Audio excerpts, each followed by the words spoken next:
Welcome to VMware Vdefend Security for VCF 5.x platform, planning application segmentation. So you are interested in doing application discovery and analysis, generating security policy, rules, and group recommendations, and also leveraging dynamic troubleshooting aspect of the Vdefend intelligence platform. Hi, everybody. This is TJ Vatsa from VMware's Professional Services. I'm part of the Application and Networking Security Division at VMware by Broadcom. So without further ado, let's dive in. So during the course of next couple minutes, we'll be covering the security intelligence aspects of the Vdefend intelligence platform. So what is security intelligence? It's a distributed data analysis based platform that provides the key aspects of visibility, dynamic security policy generation, enforcement for the NSX environments. So some of the key aspects of the intelligence platform is providing a visualization canvas of all traffic interactions between the scope of applications. These applications could be coming out of a dynamic group when you choose the security grouping, or it could also be coming out of the specific application scope that you're choosing from the visualization canvas. The second aspect that it talks about or emphasizes is the recommendation of microsegmentation security policies, rules, groups, so on and so forth. And the third and most important aspect of the security intelligence is providing insights into suspicious traffic detection, wherein we are leveraging some of the key network traffic analysis detectors that are based on the MITRE ATT&CK framework. So as you can see from the visual on this particular slide, is that we have groups that are highlighted in red, which means they're unprotected. Certain groups are highlighted in blue, which means that they are blocked. And if there are other representations that are highlighted in green, which means those groups are protected, or those application scoping or logical grouping is protected by the intelligence platform. So what are some of the key use cases? The moment the name intelligence, security intelligence comes up, the three aspects that should be looked at is visibility, detection, and prevention. And along with this, if you were to further elaborate or double click into these aspects, we are looking at insights that are related to application discovery analysis, dynamic troubleshooting, security policies, rules, groups, recommendations, and also the aspects of that if we have these three key ingredients available to us from this platform, it could also complement some of the upstream auditing and potentially forensic solutions that a customer might have within their ecosystem. So what are the requirements for us to deploy security intelligence? So there are some of the key requirements that are very important for us to take care of. Number one, when we are deploying security intelligence into a production environment, we want to make sure that it is the advanced form factor that is deployed. We want to make sure that we have the appropriate licensing to avail the security intelligence features, as we'll see in the subsequent slides, as how the activation will only prop up if the correct license has been deployed. And for us to effectively configure and deploy security intelligence, the role recommendation is the enterprise admin when we are deploying the security intelligence as part of the Vdefend platform.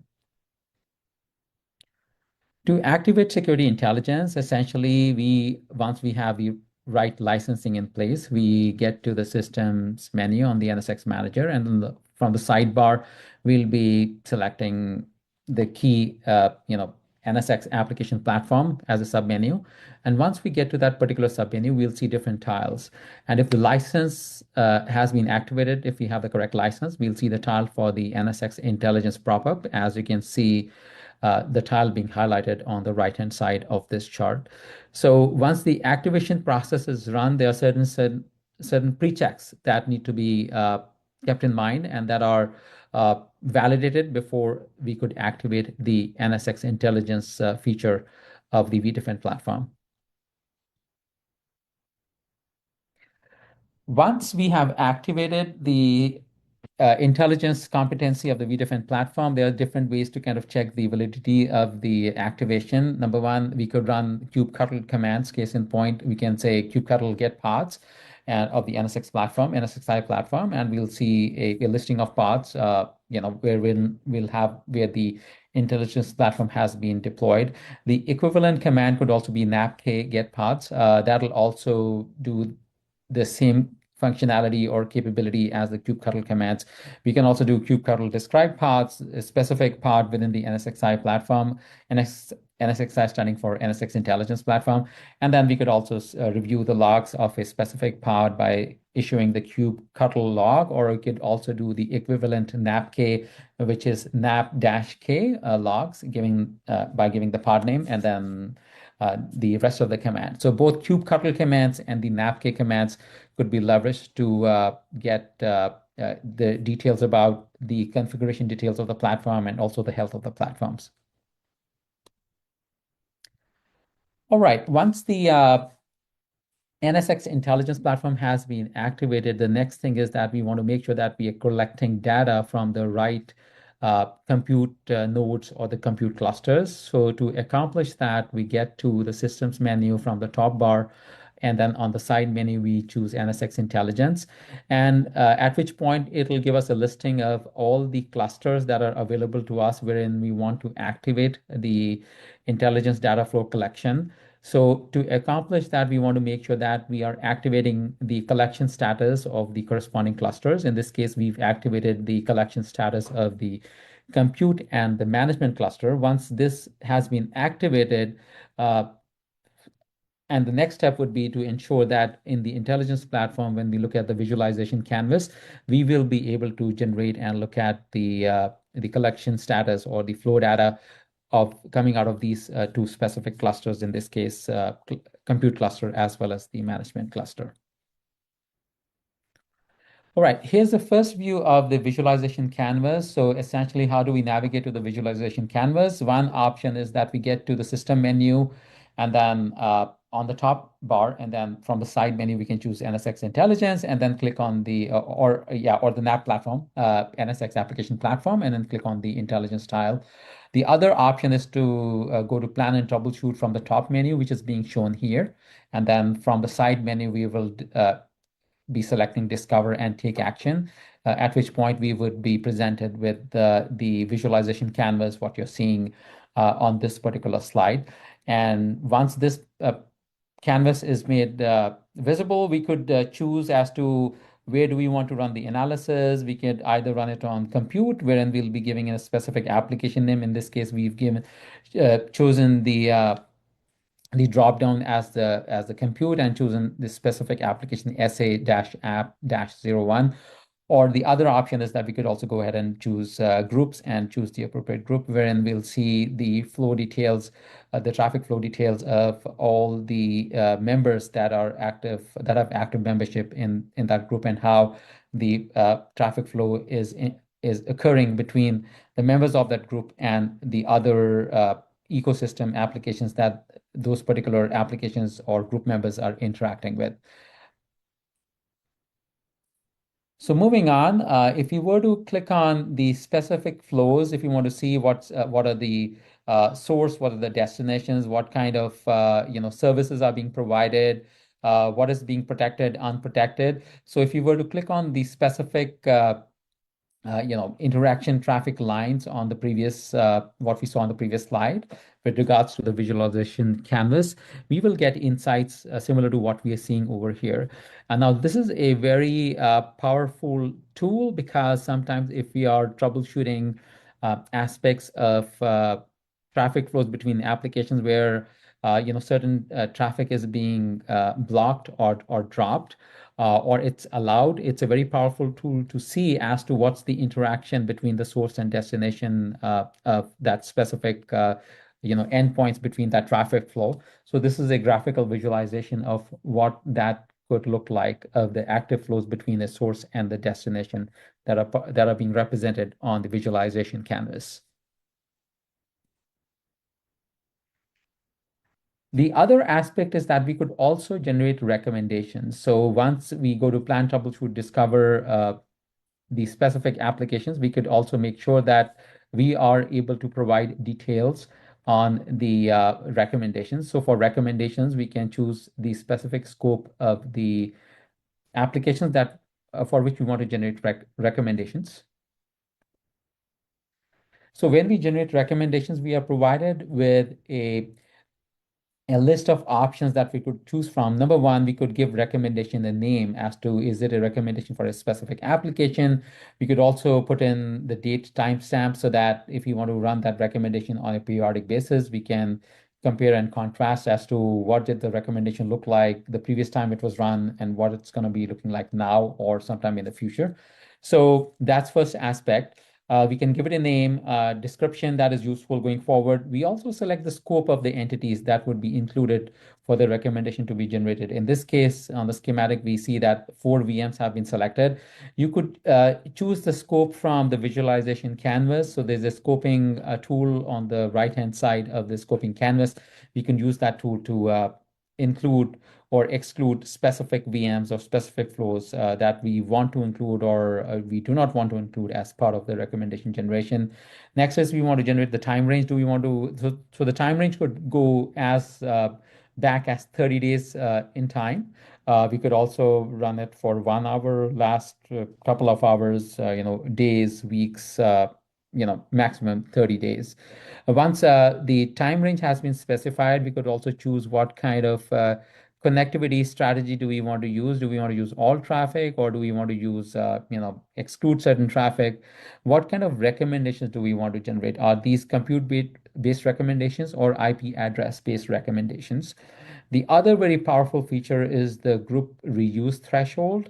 So if we use more aggressive threshold, which means like sliding the particular bar, this blue bar to the left-hand side, then the recommendation engine would use existing DFW objects, for grouping objects. So if there are existing DFW groups to the extent possible, those would be reused for the security policy section recommendations and the rules recommendations. If the bar is slided to the right-hand side, then there's a high probability of newer groups creation being recommended as part of the recommendation process. The next aspect for us to choose is that, hey, are we choosing the recommendations for L4 policies or L7 app IDs, also known as context profiles? So we could choose that from these specific radio buttons. And then if you want to have any sort of flow exclusion, like multicast or broadcast flows to be excluded, then we can go ahead and pick and choose that from this drop-down menu before we click on the start discovery of the particular recommendation that we have going on this particular screen. So once we generate the recommendations, there's an option, as you can see on the screen, where it says monitoring. Now, the monitoring column indicates whether if there are any VM changes in the recommendations, the VMs that were in the scope of the recommendations after the initial recommendation before we publish. So the platform will prompt us to rerun the recommendations if there are any sort of changes that have been detected from the initial analysis of the recommendation. So case in point, if we generate this recommendation in time period T0 and the monitoring switch is turned to on, then if there's any VM analysis, change in analysis that's been detected, the platform will prompt us to rerun the recommendations just to make sure that the additional analysis that has been garnered from the previous time the recommendation was run is factored in before we publish that specific recommendation. The other aspect that's very crucial is that once we do generate the recommendations, so as you can see in the bottom half of this particular slide, it's a policy section has been created. That policy, especially what you can see from this particular slide, we have like 4 rules being generated. So policy one for 3-tier applications, we have 4 rules being generated. And then if we, so in fact, like there are like, you can see 4 rules, but there are a total of 6 rules because we have a slider here. So this particular recommendation generated one security policies with six DFW rules underneath that policy. It also generated six groups because how we had selected the group reuse threshold. And once we are done analyzing the policies, the rules, and the group, how the group has been recommended, we also have an opportunity here to make changes to the name of the policy, which is this section, and also the individual rules, because policy one, rule one through rule six is not very intuitive. So we have an opportunity here to kind of give meaningful names to the policy section of this particular application analysis, which is three-tier app, and also the six rules that have been recommended. As you can see, there's a count of six rules that we can see on this particular slide. And before we hit proceed, we have the opportunity to make changes to these definitions, the naming convention for the policy and rules and groups. We could also do it later on when we get to the distributed firewall section. So that's also a possibility, but it's better to kind of do it now so that nothing slips through the crack. So traffic detection. So intelligence leverages the NTA aspect from a traffic detection perspective. So what is NTA is that it stands for network traffic analysis, and the network traffic analysis competency is predicated on 14 detectors. Now these are the 14 detectors that you can see like which are available to us as part of the Vdefend intelligence platform. And these detectors could be activated. And what these detectors do is that they help detect any suspicious, traffic uh, packets. So it'll be providing insights on if there's any DNS tunneling happening. The DNS tunneling detector will flag that out. If there's any horizontal port scan happening or uncommonly used ports that we see, quite often that the bad actors use to kind of uh, introduce any sort of ransomware attack sequence within the ecosystem. So these detectors will help alert and provide guidance on what is happening within the existing environment. So the traffic detection is a very powerful feature that's available to us within the Vdefend intelligence platform. So essentially, what we do is we can go ahead. In this case, we can see that you have the data upload download detector, which is right now not activated. DNS tunneling is not activated, but we have the opportunity to go ahead and activate these detectors. So case in point, what's highlighted here is the domain generation algorithm detector. So it's based on the tactic techniques and procedures, the TTP, this framework that's been leveraged by the bad actor. So essentially, the tactic is command and control, and the technique that's leveraged by the bad actor is the domain generation algorithm. So if we want to have protection against these kind of command and control activities, the suggested option would be recommendation would be to go ahead and activate this particular detector, and so that we can start monitoring such activities that may be happening within the ecosystem. Now, once the detectors have been activated, we can go to the suspicious traffic menu, and we can see in the on the events menu that we get a listing of what's been detected, what's the impact, the severity, the time this traffic analysis detected this kind of an activity, which where we see that we have a specific date and time stamp. The detector that was used was the horizontal port scan, and it was effectively looking for network service scanning that was going on at that particular time. And you can see the audit of those activities being reported on the events tab to detect to have visualization into the threats that have been detected. And these, as I said, the detectors, which are part of the network traffic analysis, are based on the MITRE ATT&CK framework, and that's very helpful because we can protect any sort of suspicious activity, any threats that may be lingering within the ecosystem via the activation of these detectors that we just talked about. Now, this is a further double click. Once we are detecting the threats, if we need to look at additional details, its impact score, severity, what kind of detector was used, what objects got affected, and what anomalies were detected. So this gives a detailed insights into that entire attack chain and the visualization of that attack chain that was detected by this specific detector, which is the horizontal port scan. All right, that brings us to our lab section. So in the following lab, we'll get insights into what we covered during the previous few slides. And should you have any further questions, please do not hesitate to ask. So we'll pause and see if there are any questions from the audience.